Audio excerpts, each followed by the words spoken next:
오소서 성령님,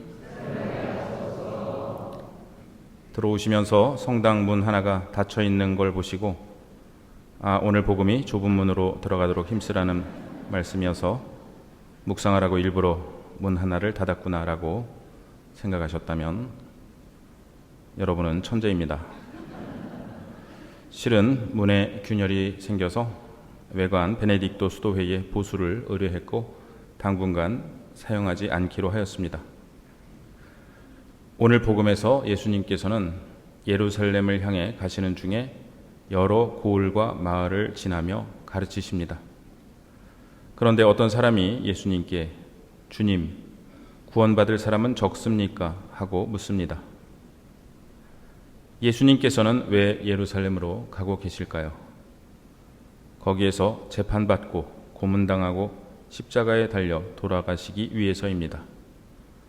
인류의 구원을 위해서입니다. 그러한 예수님께 누군가 구원받을 사람이 적은지를 묻습니다. 구원받을 사람이 많다 해서 내가 자동적으로 포함되는 것이 아니고 적다고 해서 내가 구원받지 못하는 것도 아닙니다. 주님의 가르침에 내가 어떻게 응답하느냐가 중요합니다. 그래서 예수님은 말씀하십니다. 좁은 문으로 들어가려고 애쓰시오. 사실 많은 사람들이 들어가려고 하겠지만 들어가지 못할 것입니다. 오늘 복음 말씀은 예수님 말씀을 존댓말로 번역하고 있는 200주년 기념 성서를 인용하여 말씀드리겠습니다. 예수님 당대에는 도시로 들어가는 입구에 아치 형태로 된 큰 문이 있었고 양옆에 작은 문이 있었습니다. 낙타와 마차와 짐은 큰 문으로는 다닐 수 있었지만 작은 문으로는 다닐 수 없었습니다. 우리가 좁은 문으로 들어가려면 어떻게 해야 할까요? 우선 짐을 줄여야 합니다. 가진 것이 많으면 좁은 문으로 들어갈 수 없습니다. 또한 어린이와 같이 체구가 작아야 좁은 문으로 들어가기에 유리합니다.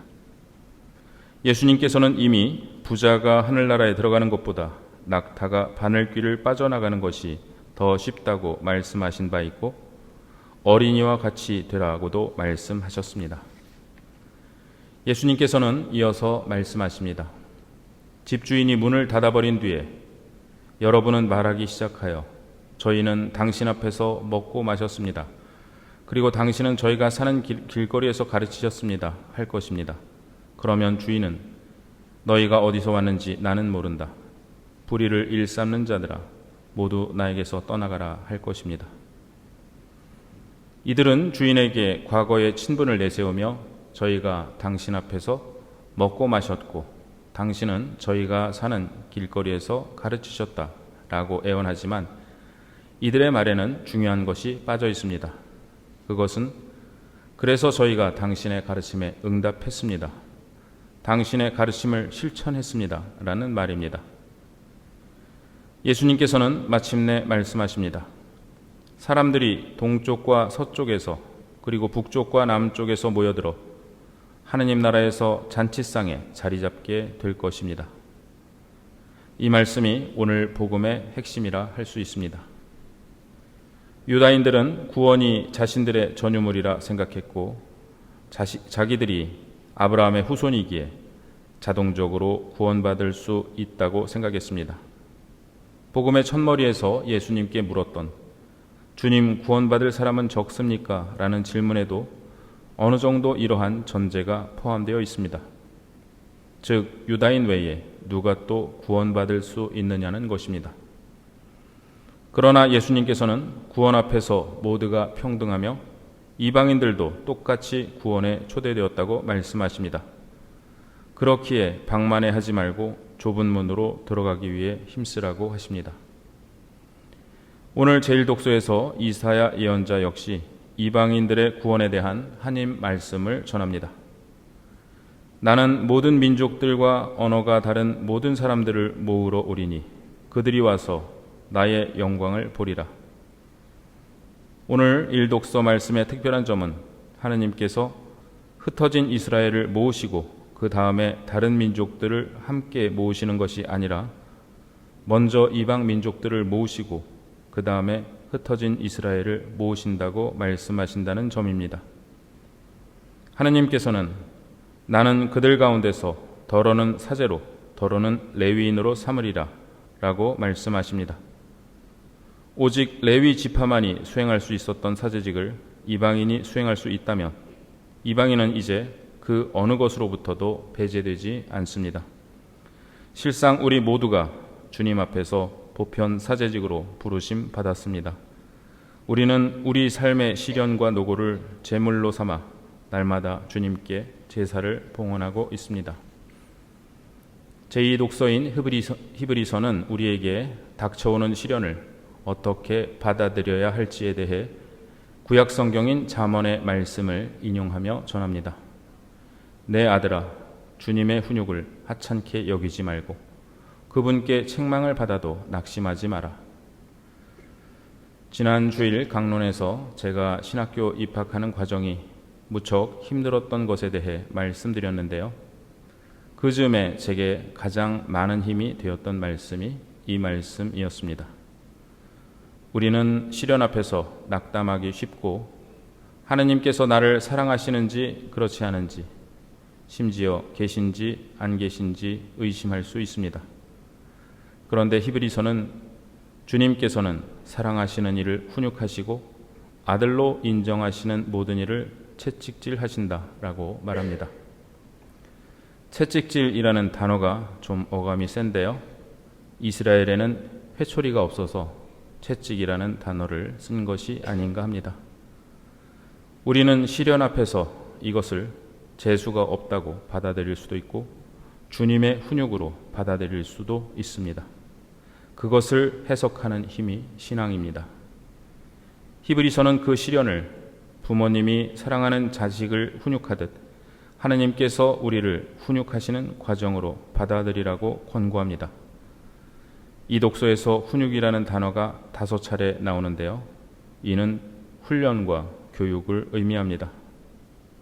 우리가 자녀에게 혹은 제자에게 훈육할 때 사랑이 있고 애정이 있어야 훈육하지 그렇지 않으면 포기해버리고 맙니다. 자녀와 제자는 훈육하시는 부모님의 선생님의 마음을 헤아릴 때 그 훈육으로부터 가장 좋은 것을 배울 수 있습니다. 하느님의 훈육에 대해서도 마찬가지입니다. 무시해버리거나 정반대로 낙심하여 의기소침해지기만 한다면 우리는 아무것도 배울 수 없습니다. 가장 억울한 것은 고생은 고생대로 해놓고 아무것도 배우지 못하는 것입니다. 시련의 때에 우리는 히브리서의 말씀을 기억해야겠습니다.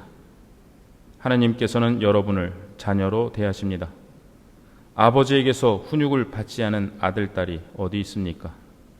모든 훈육은 당장은 기쁨이 아니라 슬픔으로 여겨집니다.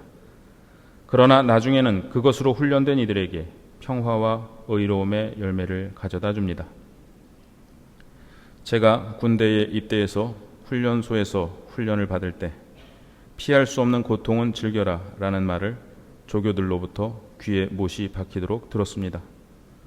그렇게 노력해 보았습니다만 한 번도 고통을 즐겨본 적은 없습니다. 그러나 훈련소에서의 훈련이 이등병이라는 계급장을 준다면 주님의 훈육은 평화와 의로움의 열매를 가져다 줍니다. 시련의 때에 우리는 이것이 구원의 좁은 문을 위한 또 하나의 훈련일 수 있다는 것을 생각해야겠습니다. 복음에서 예수님께서는 집주인이 일어나서 그 문을 닫으면 다시 열리지 않는다고 말씀하십니다. 엘리베이터가 닫히려 할 때 뛰어가서 버튼을 누르면 문이 다시 열립니다. 그러나 너무 늦게 가면 엘리베이터 문은 닫히고 그냥 올라가 버립니다. 우리는 엘리베이터 앞에서는 서두르면서 구원을 향해 가는 길에서는 그만큼 최선을 다하고 있는지 돌아봅니다. 오늘 주보 사면에 소개해 드린 것처럼 프란체스코 교황님은 복음의 기쁨에서 진리에도 서열이 있듯이 덕과 그 행위에도 서열이 있다고 말씀하십니다. 가장 중요한 것은 사랑으로 행동하는 믿음입니다. 복음은 우리를 사랑하시고 구원하시는 하나님께 응답하라고, 하나님을 다른 사람들 안에서 알아보라고, 자신으로부터 나와 모든 이의 선을 추구하라고 초대하고 있습니다. 좁은 문으로 들어가려고 애쓰시오.